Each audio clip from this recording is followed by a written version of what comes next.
지난주까지 우리가 그 열왕 사무엘 상하, 사무엘하를 중심으로 다윗의 일대기를 한번 쭉 살펴보았는데요. 통독하시면서 다윗의 삶의 여러 가지 그 파란만장한 삶 가운데 하나님이 함께 하셨던 것을 보게 될 텐데, 자, 오늘은 이제 다윗 이후의 왕들을 계속해서 볼 겁니다. 그래서 열왕기 상하를 마치시면 그렇게 그 왕들의 역사를 꿰게 될 것 같아요.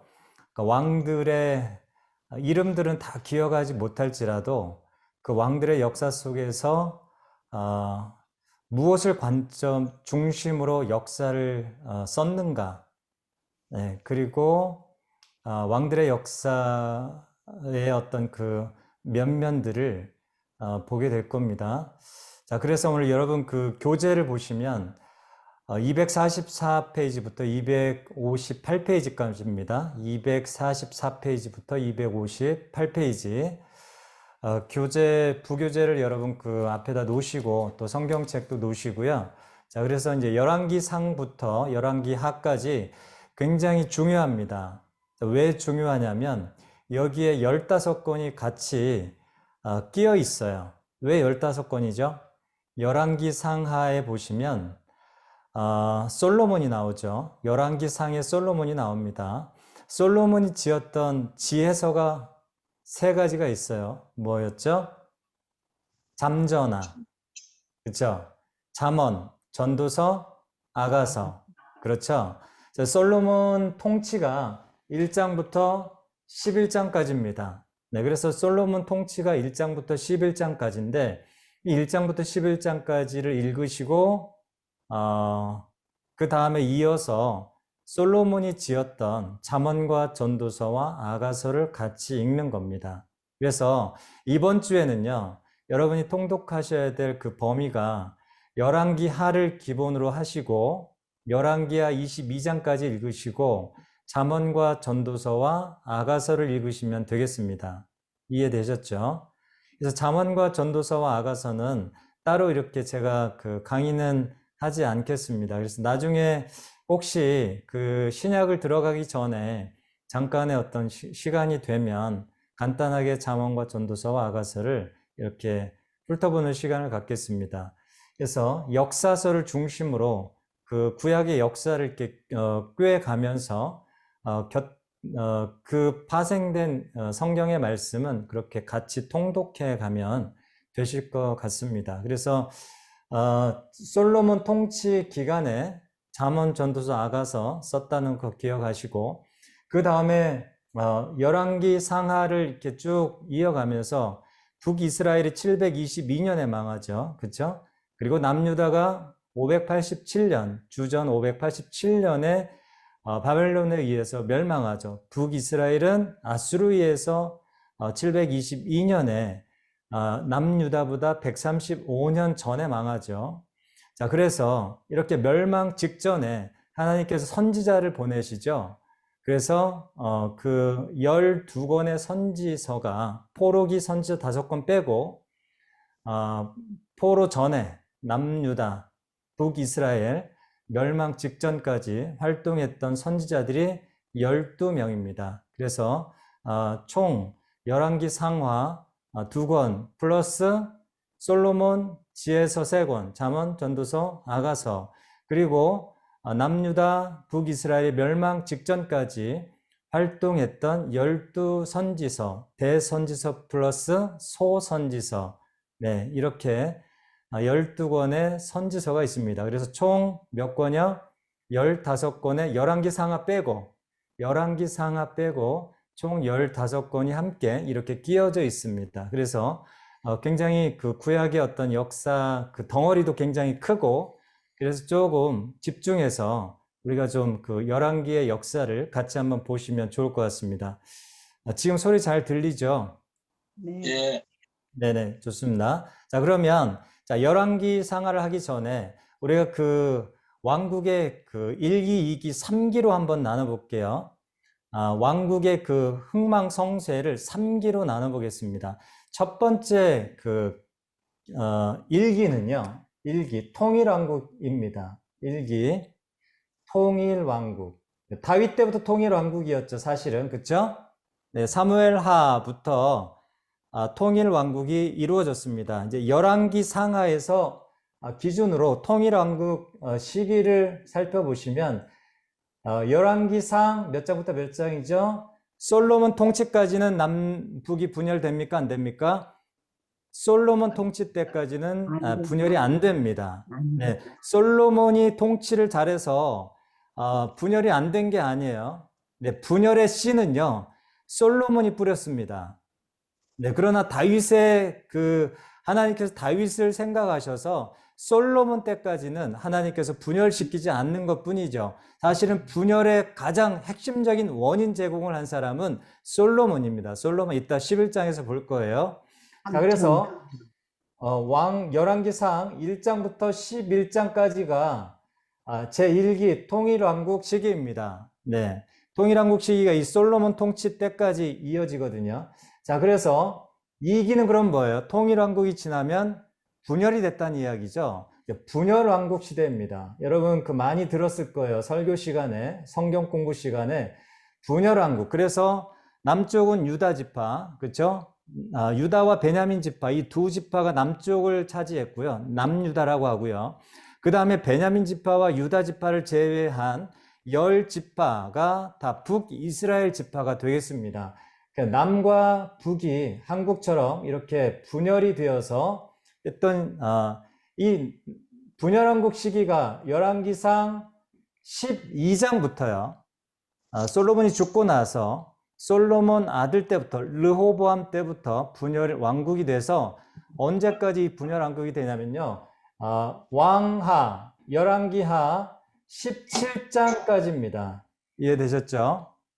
그러니까 분열왕국 시기가 열왕기 상하 전체를 따져봤을 때 가장 많은 지금 그 중심을 차지하고 있다는 것을 기억할 수 있을 거예요. 네, 그래서 분열왕국 시기가 열왕기상 12장 솔로몬이 죽고 난 바로 다음부터 시작해서 왕하 17장 왕하 17장은 왜 그럴까요? 분열왕국 시기가 끝나는 거예요. 어떻게 해서 끝나냐면 열왕기하 17장 여기 그 물고기 도표를 이따 설명해 드릴 텐데요.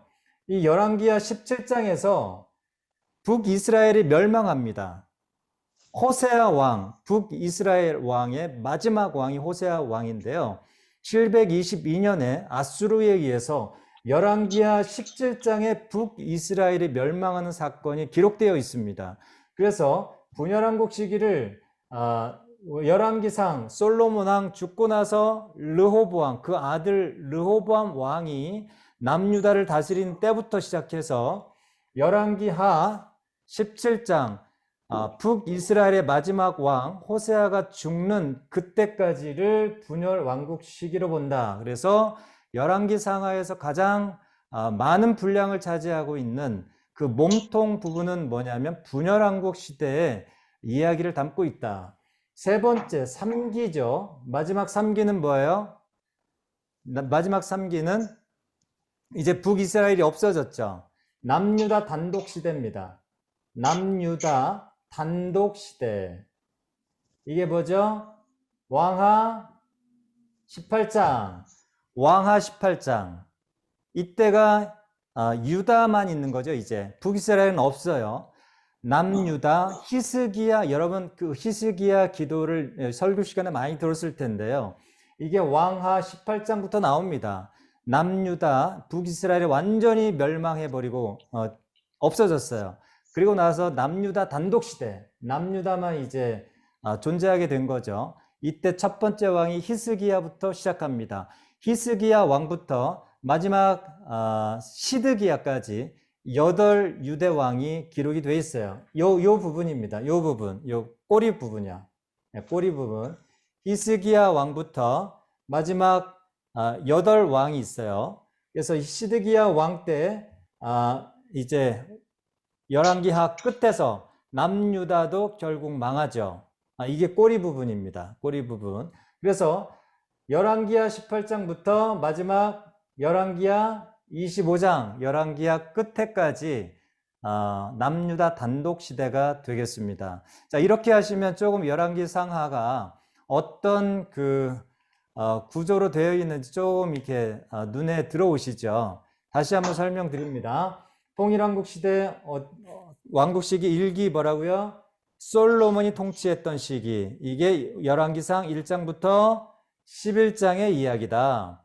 그리고 나서 솔로몬이 죽고 나서 르호보암 그 아들 왕 남유다를 르호보암 왕이 다스리는데 이때부터 분열 왕국이 된다는 거죠. 남쪽은 르호보암 다윗의 그 혈통을 이어받은 솔로몬 아들 르호보암이 남쪽은 다스리고 북쪽은 여로보암이라고 하는 조금 이름 비슷하죠. 여로보암. 북쪽은 여로보암 왕이 다스리기 시작하면서 분열 왕국 시기가 시작이 된다.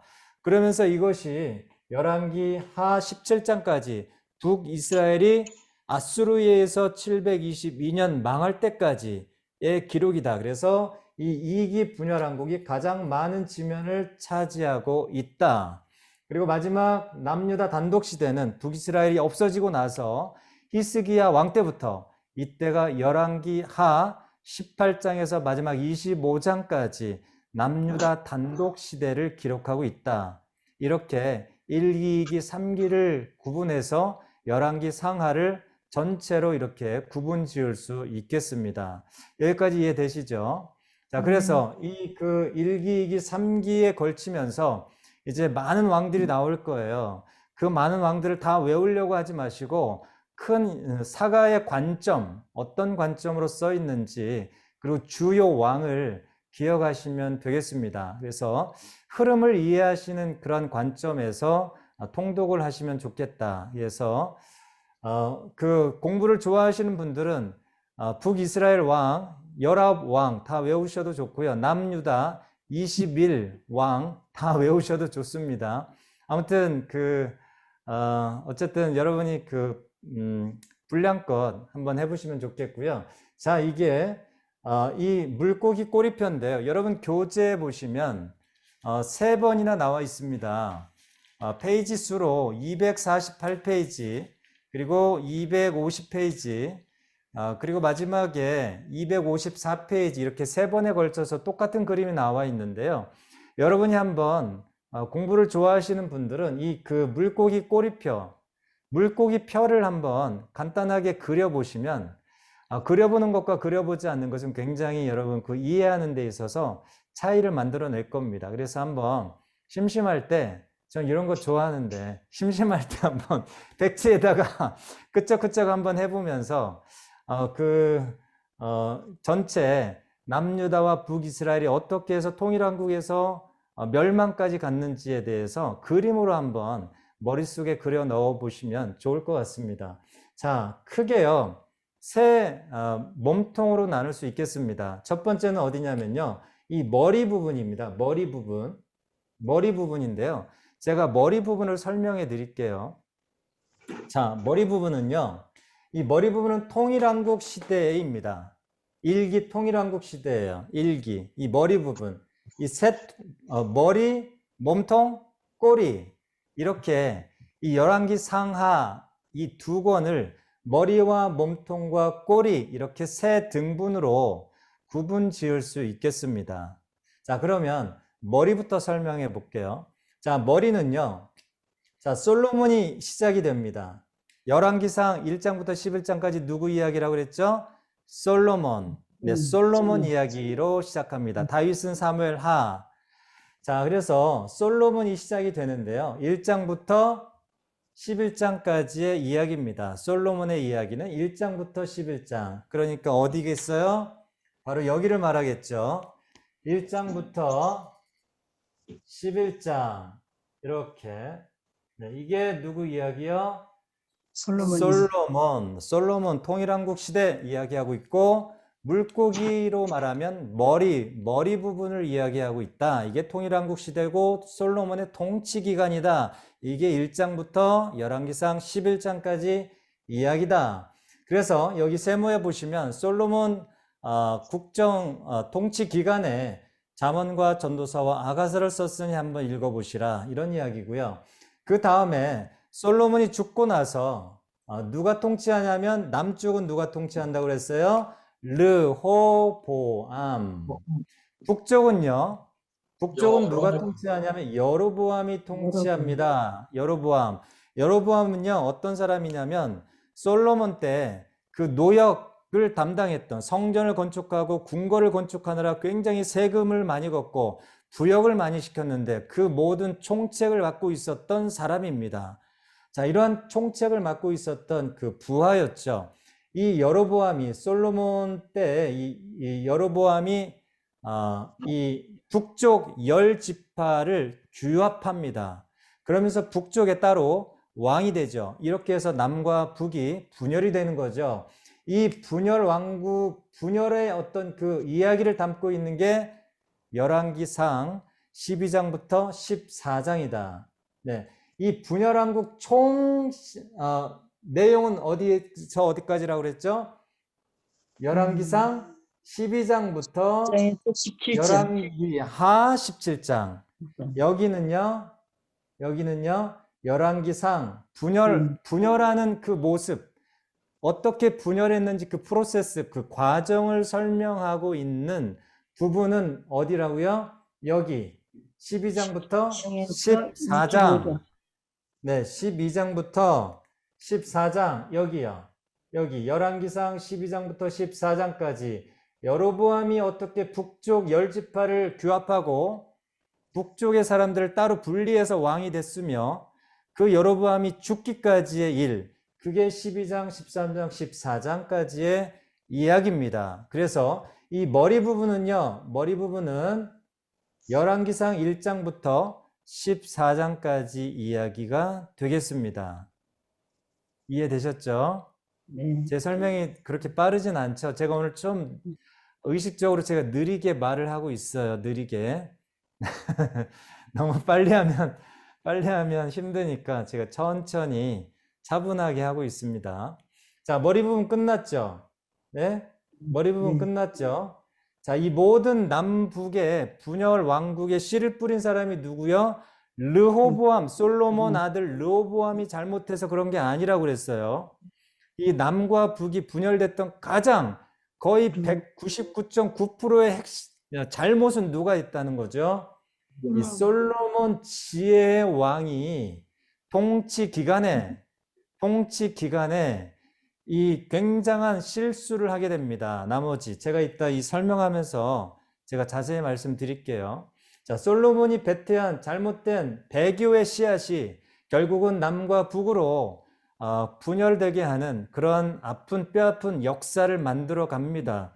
자, 이제 몸통으로 가서요. 자, 이게 이제 열왕기상 1장부터 14장까지 머리 부분인데, 자, 그럼 15장에서 잠깐 쉬고 갑니다. 15장에서 남유다 북이스라엘 왕들이 쭉 소개가 되고요. 간단히. 자, 중요한 것은 이제 몸통입니다. 몸통은요, 열왕기상 여기거든요. 여기가 몸통인데, 자, 여기가 몸통입니다. 열왕기상 16장 여기죠. 열왕기상 16장부터 누가 나오냐면 여러분이 잘 기억하셔야 될 왕이 있습니다. 다른 모든 왕들은 다 잊어버려도 이 왕은 몸통에서 기억해야 될 왕입니다. 아합입니다. 아하스가 아니고요. 아합입니다. 아합. 네, 합주기가 됩시다. 아합입니다. 아하스가 아니고요. 아합. 네, 합주기.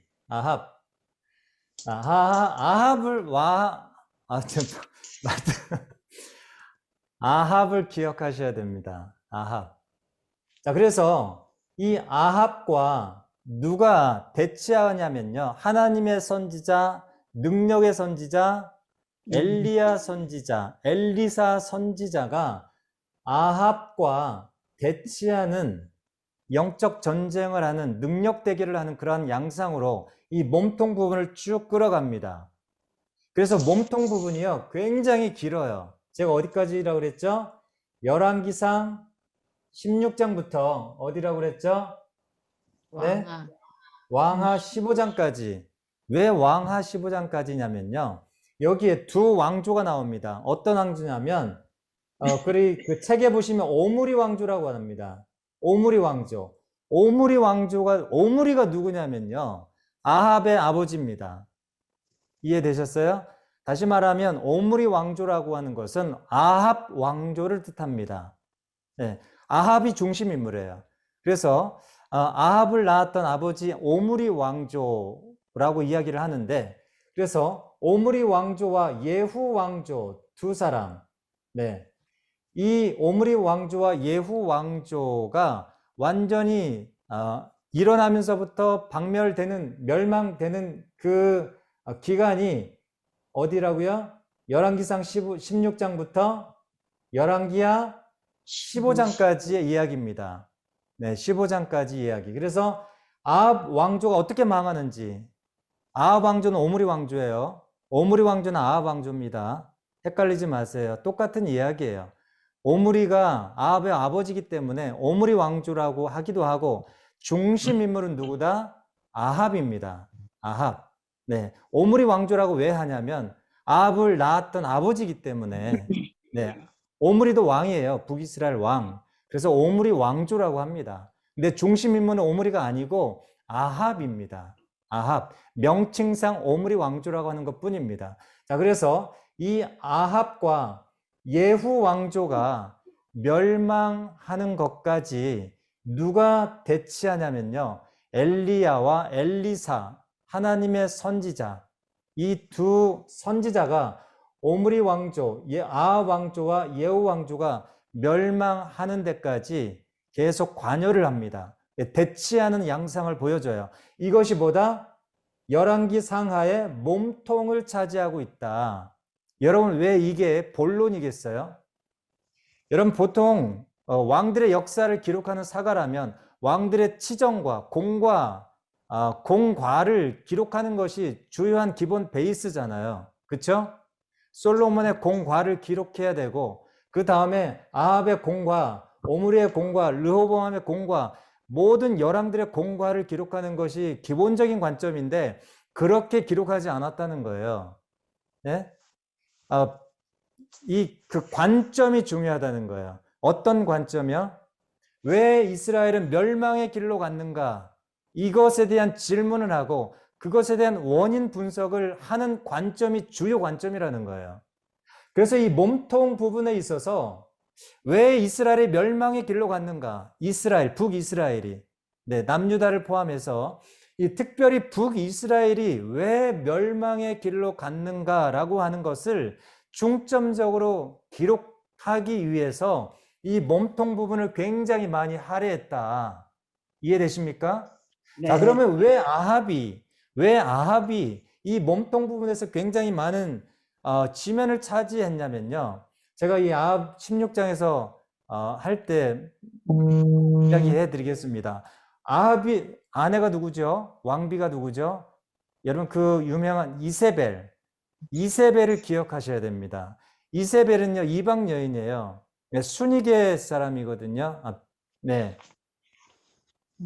네, 이 이방 여인이 시집 올 때 무엇을 가지고 왔냐면 바알신 우상을 가지고 왔습니다. 그래서 여러분, 그 갈멜산 전투에서 450대 1로 싸우잖아요. 바알 선지자를 450명을 데리고 왔어요.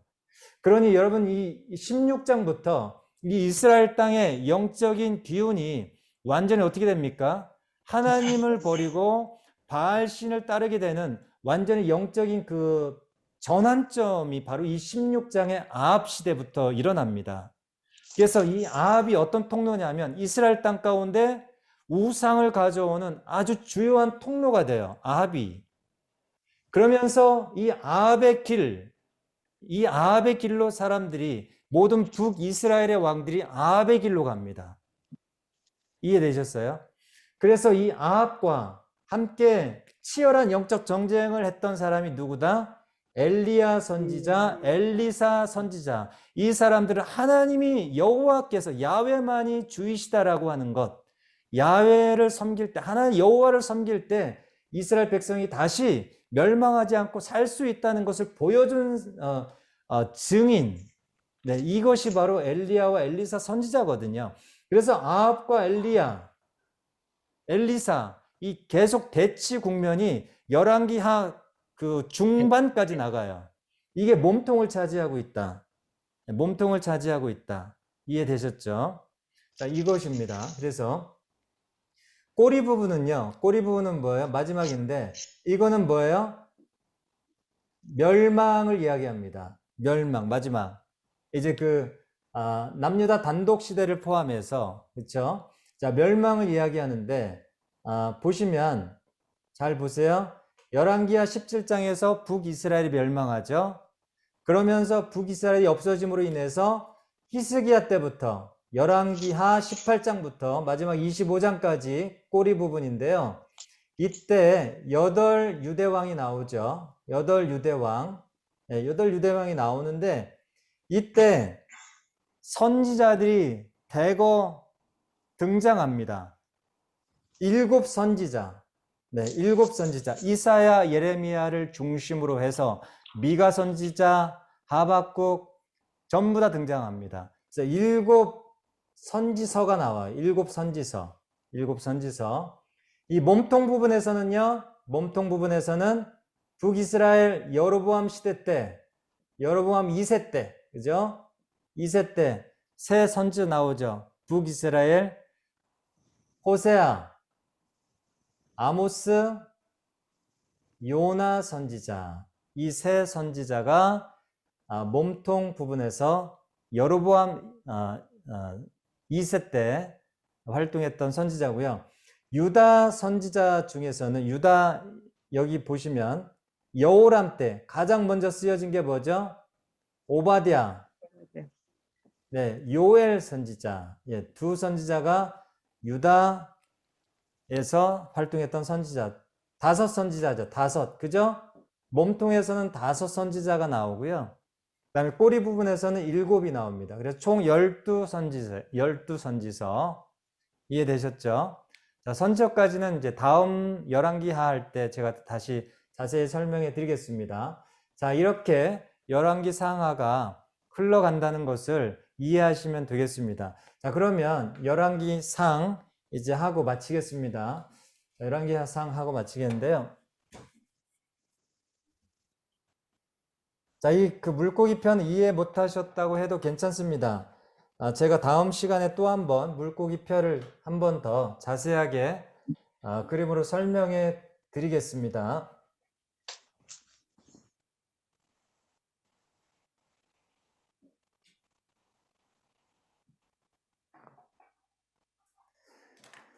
자, 1장부터 11장 뭐라고 그랬죠? 누구의 통치죠?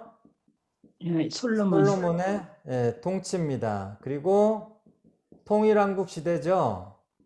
네, 통일왕국 시기 1기입니다. 네, 1기 시대.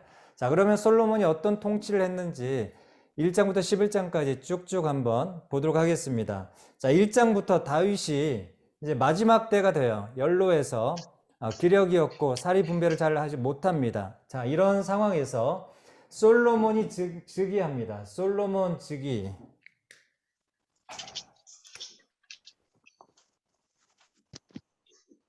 솔로몬이 왕이 돼요. 자, 나단 선지자가 기름을 붓습니다. 그리고 그 와중에 누가 도발을 하는지 아세요? 아도니아. 예, 솔로몬의 형님이죠. 다윗의 아들이죠. 다윗의 아들이 많아요. 그 중에 솔로몬이 왕으로 다윗이 명령을 하고 나단이 기름을 붓습니다. 솔로몬이 왕이 되죠. 자, 그런 와중에 누가 도발을 하냐면 솔로몬의 형이었던 아도니아. 네, 아도니아라는 사람 나옵니다. 아도니아가 도발을 하죠. 그러나 2장에서 아도니아가 죽습니다. 솔로몬이 죽여요. 아도니아 죽어요. 아도니아 죽고 2장에서 누가 죽습니까? 솔로몬이 왕을 1장에서 다윗의 명령으로 나단이 기름을 붓고 솔로몬이 왕이 되죠. 2장에서 다윗이 드디어 죽습니다. 다윗 죽어요. 네, 다윗 죽고 마지막 다윗이 죽기 전에 다윗이 솔로몬에게 유언을 합니다. 그 유언이 굉장히 멋있는데요. 자, 여러분 그 열왕기상 2장 말씀 한번 성경책을 한번 펴보세요. 자, 2장. 다윗이 죽습니다. 네, 2장 1, 2, 3절 빠르게 한번 제가 읽어보겠습니다. 시작. 다윗이 죽을 날이 임박하매 그의 아들 솔로몬에게 명령하여 이르되 내가 이제 세상 모든 사람이 가는 길로 가게 되었노니 너는 힘써 대장부가 되고 내 하나님 여호와의 명령을 지켜 그 길로 행하여 그 법률과 계명과 율례와 증거를 모세의 율법에 기록된 대로 지키라. 그리하면 내가 무엇을 하든지 어디로 가든지 형통할지라. 여러분, 다윗의 마지막 유언입니다. 솔로몬 왕을 삼고 나서 죽기 전에 했던 말이에요. 여러분, 이 말이 굉장히 많이 들어왔죠. 많이 들었죠.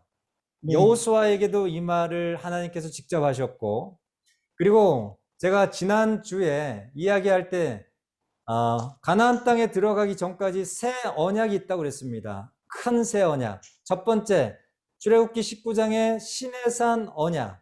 그렇죠? 네. 그렇죠? 하나님 한 분만을 섬기겠다. 그리고 나서 모세가 가나안 땅에 들어가기 전에, 모세가 죽기 전에 모압 평지에서 신명기 29장에서 약속을 합니다. 하나님 한 분만을 섬기겠다. 그리고 여호수아가 가나안 땅을 차지하고 분배 다 마치고 자기가 죽기 전에, 여호수아가 죽기 전에 여호수아 24장에서 세겜 땅에서 언약을 합니다. 이스라엘은 하나님만 섬기겠다. 그쵸? 네. 다윗도 똑같이 솔로몬에게 왕이 될 것을 명령하고 기름을 붓고 나서 죽기 전에 이 말을 합니다. 하나님의 율법과 계명과 그 길에서 떠나지 말라. 언약을 근데 어떻습니까? 다윗의 이 아버지의 마지막 유언을 유념해야 되는데 솔로몬이 이 유언을 지킬까 안 지킬까요? 지키다가 안 지킵니다. 안 지켰고. 안 지켜요. 안 지킵니다. 솔로몬도 몇 년 동안 통치를 했냐면요. 40년 동안 통치를 했어요. 다윗도 40년 통치했죠. 그죠? 헤브론에서 7년 반. 그죠? 그리고 전체 통일왕국에서 네, 나머지 네, 33년. 33년 반. 이렇게 해서 40년을 통치했는데 솔로몬도 40년 통치하는데 솔로몬이 한 것이 뭐냐면요. 잘 보세요. 자, 3장에서 뭐냐면요. 하나님께 무엇을 구합니까? 솔로몬이 부와 명예를 구하지 않고 지혜를 구합니다. 자, 솔로몬이 지혜를 구한다. 그리고 어떤 상황에서 지혜를 구하냐면 1000번째 제사를 드리고 이 지혜를 구해 하나님께. 자, 1000번째 제사. 여러분 그 예전에 우리 어머님 아버님들이 1000번 제사 많이 드렸는데 요새는 많이 1000번째 제사 안 하던데 어쨌든 이 솔로몬이 먼저 시작했어요. 자, 지혜를 구하고 하나님께서 부와 명예를 더하여 주십니다. 그리고 이 솔로몬의 유명한 아반떼가 나오죠. 아반떼. 아반떼. 솔로몬의 재판이 나옵니다. 알을 반으로 떼라. 아반떼. 이 솔로몬의 유명한 재판이 여기서 나오는 거예요. 지혜를 증명하는 사건이죠. 자, 이 솔로몬이 이제 지혜가 각국의 명성이 자자하게 됩니다. 그러면서 이 솔로몬의 4장에서 보면요, 솔로몬의 신하들이 나옵니다. 솔로몬의 어마어마한 유명한 탁월한 신하들과 솔로몬의 영화가 나와요. 여러분 그 통독하면서 솔로몬이 얼마나 부귀영화를 누렸는지 한번 지켜보세요. 기가 막힙니다. 이 4장에 보시면은요, 솔로몬의 영화가 엄청나게 나옵니다. 22절에 보시면 4장 22절에 솔로몬의 하루의 음식물은 가는 밀가루가 30그루요, 굵은 밀가루가 60그루요, 살진 소가 10마리요, 초장의 소가, 여러분 하루 음식물 살진 소가 소 10마리예요. 양은 100마리. 이거 먹다 죽습니다. 살진 소가 10마리 하루 음식이 이 정도를 호의호식하면서 솔로몬이 정말 이렇게 신세가 완전히 핍니다. 4장에서 탁월한 신하들이 받쳐주죠. 그리고 먹을 거, 부, 지혜 안 갖춘 게 없어요. 4장에서. 자, 그래서 5장에서 이제 뭘 하냐면요. 솔로몬이 무엇을 짓습니까? 아버지의 유언을 따라 성전을 짓습니다. 성전 건축을 준비합니다. 5장에서. 네, 많은 물자와 사람들을 막 엄청난 대규모의 사람들을 다 이렇게 세금을 매기고 사실은 사람들을 이렇게 노동 부역을 이렇게 시키는 거죠. 자, 이런 엄청난 일들이 일어나기 시작하는 거죠. 그리고 6장에서 성전을 짓습니다. 성전 건축. 자, 이때 6장에서 성전을 건축할 때 몇 년째인지 아세요? 즉위한 지 4년째입니다. 그게 6장 1절에 나와 있어요. 6장 1절. 자, 4년 그죠? 왕이 된 지 4년 12월 곧 둘째 달, 왕이 된 지 4년에 솔로몬이 성전을 건축하기를 시작했다. 자, 4년째 건축해서 몇 년째 성전을 완성합니까? 제일 마지막에 나와 있어요. 6장 38절에 보시면 7년 동안 성전을 건축하였다. 그렇게 나와 있습니다. 자, 7년 동안 성전을 건축하고 기가 막힌 것이 7장입니다. 7장에 하나님의 성전은 7년 건축하고 자기 궁전은 몇 년 건축한지 아세요? 13년을 건축합니다. 저는 이거 보면서 좀 놀랐어요. 다윗 같으면 성전을 13년 건축하고 자기 궁전을 지을까 말까 고민했을 것 같은데 솔로몬은 자기 궁전을 13년을 건축합니다. 이해되셨어요? 이게 여러분 그 7장에 나와 있어요. 나중에 한번 통독해 보세요. 자, 이 궁전에 보아스 야긴 나오죠. 두 큰 궁전에 엄청난 그 호화로운 기둥 보아스와 야긴이 나옵니다. 성전 건축 13년, 궁전 건축 13년, 성전 건축 7년. 도합 몇 년이에요? 건축만 20년이에요. 건축만 20년. 솔로몬은요, 20년 통치 기간 절반을요, 건축하다 판났어요.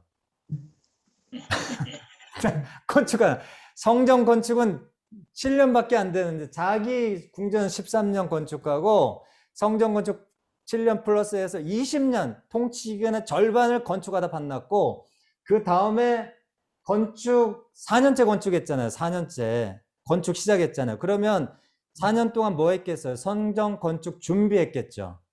네? 건축 준비했겠죠. 그럼 도합 몇 년을 성전 궁전 건축하는 데 썼다는 거예요.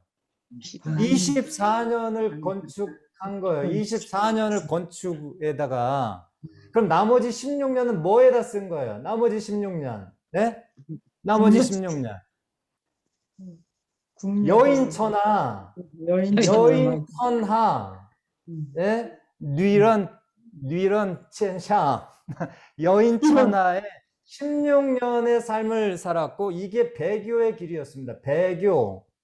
하나님의 길을 버리는 16년의 이 뼈아픈 시간을 이 솔로몬이 마지막 성전을 건축하고 나서 궁전 건축하고도 16년의 여인천하의 삶 속에서 허우적거립니다. 그리고 여러분 그 8장에 보시면 성전을 건축했기 때문에 뭘 옮겨요? 법궤를 이동합니다. 법궤 이동. 네, 법궤 이동. 그리고 법궤 이동하면서 솔로몬이 그 성전에서 축복하고 기도합니다. 솔로몬의 기도가 나오죠. 네. 나중에 한번 솔로몬의 기도 읽어보세요. 그리고 9장에 보시면 이 솔로몬의 기도 다 건축이 되고 봉헌이 됐기 때문에 하나님께서 임하십니다. 하나님의 현현이라고 그래요. 하나님의 현현. 네, 현현. 하나님이 나타나셔서 언약을 재확인하세요. 다윗의 언약부터 시작해서 솔로몬에게 그 기도에 응답하시면서 하나님이 언약해 주십니다. 네. 근데 이제 10장에서 자, 이 모든 게 다 끝났잖아요. 이제 소문을 듣고 누가 옵니까? 스바 여왕, 여러분. 스바 여왕이 솔로몬의 지혜가 그 어떤 동방의 왕들보다 뛰어나고 승함으로 인해서 그것을 시험하러 와서 감탄하고 거기서 완전히 인정을 합니다. 솔로몬의 지혜에 대해서. 여러분 그 10장에 한번 보실래요? 10장에 보시면 스바 여인이 네, 1절에 보시면 스바의 여왕이 여호와의 이름으로 말미암아 솔로몬의 명성을 듣고 와서 어려운 문제로 그를 시험하고자 하여. 자, 6절의 말씀 보시면 왕께 말하되 내가 내 나라에서 당신 이 행위와 당신의 지혜에 대하여 들은 소문이 사실이로다. 네, 이 스바 여왕의 방문을 통해서 이 솔로몬의 통치 기간의 지혜와 명성과 부와 이러한 것들을 쭉 기록해 놨고 마지막 이제 11장이 솔로몬의 통치 마지막입니다. 여기서 솔로몬이 죽어요. 자, 죽는데 죽기 전에 무엇을 기록하냐면요. 이건 성경 꼭 찾아보셔야 돼요. 자, 11장을 한번 보겠습니다. 왜 남북 분열 시대가 12장부터 전개가 되는지 여러분 그 1절 말씀 한번 볼게요. 1절, 이방 여인. 2절. 제가 한번 음. 빠르게 읽어보겠습니다. 잘 들어보시고 눈으로 따라오세요. 솔로몬 왕이 바로의 딸 외에 이방의 많은 여인을 사랑하였으니 곧 모압과 암몬과 에돔과 시돈과 헷 여인이라. 2절. 여호와께서 일찍이 여러 백성에 대하여 이스라엘 자손에게 말씀하시기를 너희는 그들과 서로 통혼하지 말며 그들도 너희와 서로 통혼하게 하지 말라.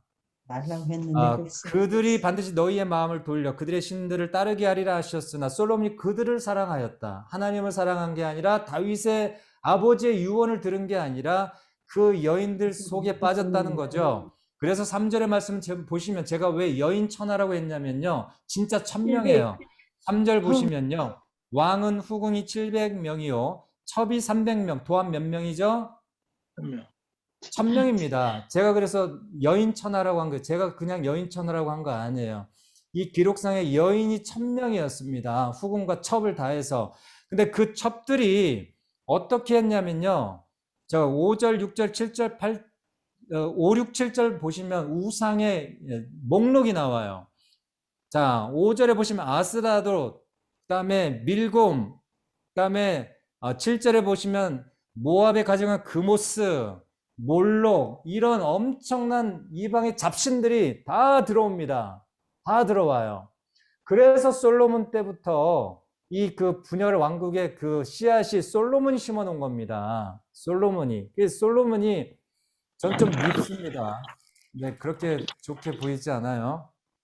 자, 그래서 솔로몬이 죽고 누가 왕이 되냐면 솔로몬 아들 르호보암이 왕이 됩니다. 르호보암이 왕이 되고, 자, 여기까지는 분열 왕국 아니에요. 자, 근데 이제 12장에서 누가 일어나냐면 여로보암 기억하세요. 여로보암. 자, 이 여로보암이 10지파를 규합하는데, 자, 이 불만이 어디에서 일어나냐면요. 르호보암이 규합을 하지 못해요. 이 이스라엘 전 12지파를 규합을 하지 못합니다. 이 원로들의 말을 잘 들어야 되는데 솔로몬 왕 때 24년을 건축하면서 많은 백성들이 세금에 대한 부담감 그리고 노동 부역에 대한 부담감이 심하니 르호보암 왕이요 백성들의 그 부담을 좀 줄여주십시오 했는데 르호보암이 왕의 그 원로들의 말을 들었어요? 안 들었어요? 안 들었습니다. 더 세게 했어요. 더 세금 세게 매기고 그 다음에 부역을 더 시켰어요. 그러니까 불만을 가진 10지파가 어떻게 누구를 따르기 시작했어요? 여로보암이 그 틈을 이용해서 정치적으로 10지파를 끌어모읍니다. 그래서 왕이 된 거예요. 이게 다 누구가 사실은 인간이 한 것 같지만 이것이 성경에 나와 있습니다. 이것이 누구로부터 말미암았다? 하나님으로부터 말미암았다. 네, 솔로몬의 그 가증한 일들로 인해서 분열 왕국을 결정하신 거예요. 그래서 이런 일들이 현상적으로만 나타난 겁니다. 그래서 여로보암 때 북이스라엘 왕이 되고 12장에서 그래서 12장이 분열 왕국 시작이에요. 12장이 분열 왕국 시작. 남유다, 북이스라엘 이렇게. 북이스라엘은 10지파, 남유다는 2지파, 유다와 베냐민 지파 이렇게 시작이 됩니다. 자, 그러면서 여로보암이 가장 두려워한 게 뭐예요? 여로보암의 길이라고 나오거든요. 이거 잘 기억하세요. 이 문구. 여로보암의 길로 행하였더라. 이 북이스라엘의 왕들의 모델이 됩니다. 모델이 돼요. 여로보암이 북이스라엘의 왕들의 모델이 됩니다. 나쁜 모델이에요. 왜 여로보암의 길로 행하였더라 이런 그 문구가 어떤 그 멘트처럼 이 열왕기 상하에 이렇게 빼곡하게 북이스라엘 왕들 마지막마다 이야기되고 있냐면요. 여로보암이 했던 게 뭐냐면 단하고 베델에 이 두 장소에다가 금송아지를 만들어 놓고 거기에다가 레위 사람들이 아닌 일반 사람을 그냥 제사장 막 세워요. 막 세워가지고 이 금송아지에다가 절을 하게 하고 예배하게 합니다. 이해되셨어요? 이단이죠. 그러니까 이단, 우리가 흔히 말하는 이단 유사 종교예요. 하나님의 정통 여호와 종교가 아니고 이런 엄청난 단과 베델의 우상 숭배를 그냥 막 하게 하는 거예요. 왜 그런지 아세요? 솔로몬 성전이 있잖아요. 정통성을 인정받은 이 열 지파 사람들이 유대인들인데 어디에 예배하고 싶겠어요? 솔로몬 성전에 예배하러 유다로 오게 되잖아요. 유다로 오게 되면 이 열 지파 사람들이 예배하러 오고 또 오고 오다 보면 남유다로 이게 돌아갈까봐 여로보암이 두려워서 이 북쪽에다가 북쪽 지역 단 베델 지역에 뭐를 세우는 거예요? 임시 우상 예배할 수 있는 완전히 작아져 짝퉁 성전을 만들어 놓고 거기다가 예배할 수 있도록 해놓은 거예요. 그래서 이것이 여로보암의 길입니다. 여로보암의 길, 하나님을 버리게 하는, 이걸 이야기하는 거예요. 그래서 이게 12장에 있다. 13장에 뭐예요? 13장. 그래서 이 여로보암이 단의 예배, 베델의 예배를 규탄합니다. 하나님께서 이 선지자를 통해서 단의 베델의 제단을 규탄합니다. 이게 여로보암의 죄를 지적하세요. 그리고 14장에 뭐냐면 두 왕이 죽어요. 남북 처음에 1대 왕 르호보암도 죽고 누구도 죽어요? 여로보암도 죽습니다. 자, 여기까지가 이제 남북 분열의 양상을 기록한 3장입니다. 12, 13, 14. 자, 여기까지가 이제 두 번째 덩어리예요. 그래서 열왕기상은요, 3덩어리입니다. 총 3덩어리. 열왕기상은 3덩어리다. 첫 번째 덩어리 뭐예요? 1장부터 11장. 이 솔로몬의 통치 기간, 통일왕국 시대, 이게 첫 번째 이야기 덩어리. 두 번째 이야기 덩어리 뭐예요? 12, 13, 14장. 어떤 이야기요? 남북이 어떻게 해서 분열이 됐는가? 여로보암과 르호보암의 왕의 이야기. 이게 두 번째 이야기 덩어리고요. 마지막 세 번째 덩어리 이야기는 뭐예요? 아합 왕의 이야기 덩어리입니다. 이게 그래서 열왕기상은 간단해요. 3덩어리 이야기다. 이게 몇 장부터 몇 장까지다? 아합 왕은 잊지 마세요. 16장부터 마지막 22장까지 다 아합 왕 이야기입니다. 이해되셨어요? 이게 어디까지 이어지죠? 열왕기하까지 이어져요. 열왕기하 15장까지 이어져요. 오늘은 열왕기상만 보기 때문에 지금 여기서 끊는 거예요. 여기서. 자, 그래서 16장부터 마지막 22장까지 누구 이야기다? 아합 왕 이야기다. 아합 왕과 대치를 하고 있는 사람이 누구다? 엘리사. 네. 그래서 엘리야와 엘리사가 그 당시 아합 왕이 이세벨을 아내로 삼으면서 바알 숭배를 이스라엘 땅 가운데 가져온 거예요. 네? 솔로몬이 그래서 망했는데 아합은 또 다른 국면에 엄청난 위기를 몰고 온 사람이에요. 그러니까 이게 사단이 적법하게 들어올 수 있는 통로를 제공한 사람이 아합 왕 이세벨입니다.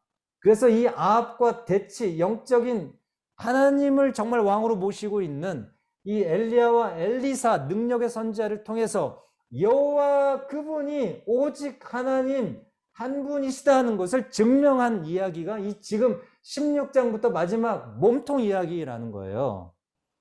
이해되셨어요? 이거를 지금 열왕기 상하에서 가장 많이 지금 지면을 할애하고 있다. 네?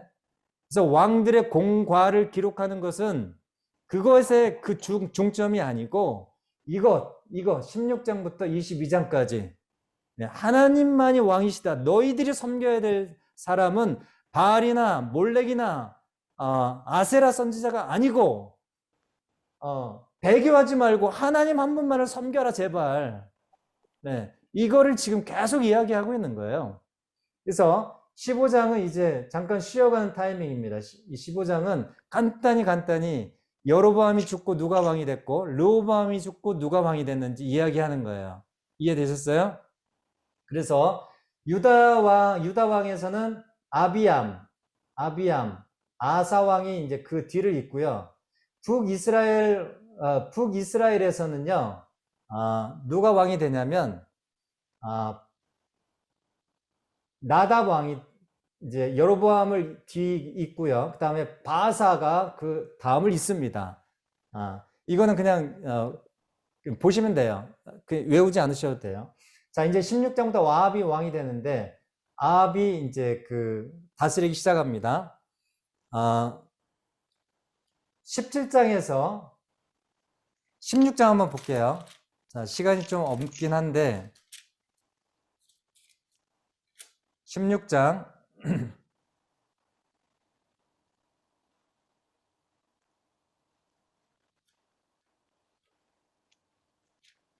31절 말씀 보겠습니다. 여러분 이해를 돕기 위해서 30절. 여러분 그 16장 30절 찾아보셨어요?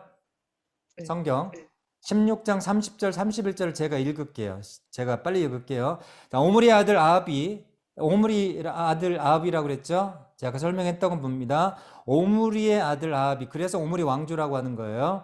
오므리의 아들 아합이 그의 이전의 모든 사람보다 여호와 보시기에 악을 더욱 행하여 느밧의 아들 여로보암의 죄를 따라 행하는 것을 오히려 가볍게 여기며 시돈 사람의 왕 엣발의 딸 누구요? 이세벨을 아내로 삼고 가서 바알을 섬겨 예배하고 사마리아에 건축한 바알의 신전 안에 바알을 위하여 제단을 쌓으며 또 아세라상을 만들었으니 아합 왕 때부터 바알이 들어왔고요, 아세라가 들어왔습니다. 그래서 이스라엘 땅 가운데 아합 왕 때부터 이세벨을 통해서 엄청난 우상 숭배가, 여로보암의 그 길보다도 더 강성한 우상 숭배가, 하나님을 떠나게 만드는 일들을 아합 왕이 자행하고, 북이스라엘 왕이거든요. 이 아합 왕이. 이 북이스라엘 아합을 통해서 유다까지 영향이 미칩니다. 이 우상 숭배의 기운이요. 이해되셨어요? 그래서 이 역사가가 이 아합을 굉장히 클로즈업 하는 거예요. 집중적으로 조명하는 거예요. 어떻게 해서 이스라엘이 배교하고 하나님을 버리게 됐고 결국은 아수르와 바벨론 가운데 멸망의 길로 가게 됐는가, 이 관점을 지금 계속 이야기하려고 아합 몸통에다가 이 아합 왕을 지금 기록하고 있는 거예요. 이거를 가장 중요합니다. 이거. 네. 그래서 17장에 누가 나오냐면 엘리야가 드디어 등장합니다. 엘리야 등장. 자, 엘리야 등장하면 또 기적이 나타나요. 자, 어떤 기적이냐면요, 상징적인데요. 비. 엘리야 하면 비를 잊지 마세요. 비. 여러분 그 엘리야가 처음 나와서 뭘 이야기하냐면 아합 왕이 이렇게 경고합니다. 수년 동안 이 땅에 비가 내리지 않을 것이다. 비가 누구 주관해요? 아세라가 주관하는 게 아니고 하나님이 이 비를 주관하는 것을 아합 왕을 통해서 경고하시고 알게 하는 거예요. 그래서 비의 기적이 나타나요. 비. 수년 동안 비가 없을 것이다. 자, 비가 없으니까 이 엘리야를 하나님께서 어디로 가라고 그래요? 어디 시냇가? 그릿 시냇가로 가라. 그릿 시냇가로 가면 까마귀가 너를 공개할 것이다. 이런 기적을 보여줍니다. 그리고 과부의 아들을 살리죠. 과부의 집에 가서 엄청난 기적을 바랍니다. 그러면서 그 과부가, 시돈의 이방의 과부가 하나님을 알게 돼요. 그게 다 통독하시면 다 나와요. 그러니까 엘리야가 가는 곳마다 뭐가 왕이다? 여호와가 왕인 것을 다 간증하고 증거하는 거예요. 지금 이해되셨어요? 그냥 기적이 아니에요. 그 기적을 말하려고 하는 게 아니에요. 자, 18장 여러분 잊으시면 안 돼요. 싸울 때 어떻게 합니까? 욕하죠. 18. 네? 기억하세요. 18, 18, 갈멜 전투 몇 대 몇 전설의 맞짱을 뜨죠. 450대 1, 바알 선지자 450명 대 엘리야 하나. 누가 이깁니까? 엘리야가 다 이기고 다 죽여버려요. 자, 그게 여러분 그 18장 꼭 보셔야 돼요. 18장 몇 절이냐면요, 제가 이제 3분만 하고 마칠게요. 죄송해요. 18장 39절의 말씀 보시면요, 이런 말씀이 나와요. 자, 다 이기고 나서 모든 백성이 보고 엎드려 말하되 여호와 그는 누구로다? 여호와 그는 하나님이시로다. 여호와 그는 하나님이시로다. 두 번 반복해요. 이걸 지금 말하는 거예요. 이게 가장 핵심이에요. 이거 놓치면 안 돼요. 여호와 그가 하나님이시다. 네? 여호와 그가 하나님이시다. 이 엄청난 우상의 그 홍수 속에서 하나님이 정말로 왕이시다라고 하는 것을 이 450대 1의 맞짱의 전설을 통해서 이야기하고 증거하고 있다는, 보여주고 있다는 거예요. 그래서 이 전설의 맞짱을 통해서 이스라엘 백성이 하나님을 진정으로 왕으로 모시기 위한 하나님의 이 메시지거든요. 네, 메시지. 자, 19장에서 엘리야가 도망합니다. 호렙산 시내산으로 자살하려고 도망가요. 이세벨이 그 소식을 듣고, 자기 선지자가 다 죽었잖아요. 자기가 데려온 바알 선지가 다 죽었으니까 이 엘리야를 죽이려고 사람을 보내서 추적합니다. 그래서 엘리야가 도망가요. 그래서 40주야를 아무것도 안 먹고 선사가 준 그 떡 하나, 물 한 병 먹고 40주 40야를 시내산까지 갑니다. 네, 자살하려고 그래요, 여기서. 그래서 하나님께서 여기서 세미한 음성으로 하나님의 음성을 다시 한번 이야기하시고, 7,000명의 바알에 무릎 꿇지 아니한 7,000명의 사람을 내가 남겨뒀다, 소망을 주시면서 네, 이야기하시죠. 20장 다 왔습니다. 20장에서 아람과의 전투가 나옵니다. 아람 전투. 여기 아람의 그 우두머리가 누구냐면 베나닷인데요. 베나닷. 하나님은 놀랍게도 아합의 손을 들어주십니다. 하나님께서 아합의 손을 들어주세요. 선지자의 입을 통해서 아합이 승리하게 하시는데, 아합이 자기가 이긴 것처럼 베나닷을 죽여야 되는데 하나님이 죽이라고 말씀하시는데 베나닷을 풀어줘요. 자기 마음대로. 자기가 승리한 것처럼, 자기 힘 때문에. 그래서 하나님이 이 베나닷을 풀어준 아합을 경고하십니다. 너가 죽을 것이다. 네. 그리고 21장에 나봇 포도원이 나오는데요. 나봇, 아합 왕 궁전 옆에 나봇이라고 하는 사람의 포도원이 있는데, 이것을 아합이 갖고 싶어 해요. 근데 나봇이 조상적부터 내려왔던 이 포도원을 당신 왕에게 줄 수 없습니다. 거부하는데, 자기 아내 이세벨이 이 나봇을 완전히 죽여버립니다. 잔인하게. 그러면서 이 나봇을 죽인 이세벨에 대한 경고가 나오죠. 하나님의 경고가 나옵니다.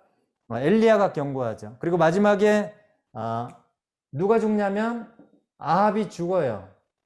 여기 베나닷을 풀어준 대가로 하나님께서 경고하시잖아. 이 경고가 여기서 성취되는 거예요. 마지막에. 네. 아합이 죽지만 열왕기야 다음 주 할 겁니다. 아합이 여기서 죽지만 아합 아들이 이 오므리 왕조, 아합 왕조가 끝나지 않아요. 열왕기하에서 계속됩니다.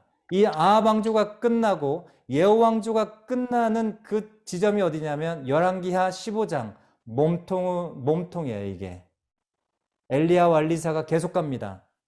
열왕기하도 계속 엘리야 엘리사가 계속 가요. 이해되셨죠? 오늘은 그래서 여기까지 하겠습니다. 자, 오늘 이 이해를 가지시고 어디를 읽으시라고요? 열왕기상 22장을 읽으시고 솔로몬이 지었던 잠언 전도서 아가서를 읽으시라. 여기까지 하겠습니다. 제가 잠깐 기도하고 마치겠습니다.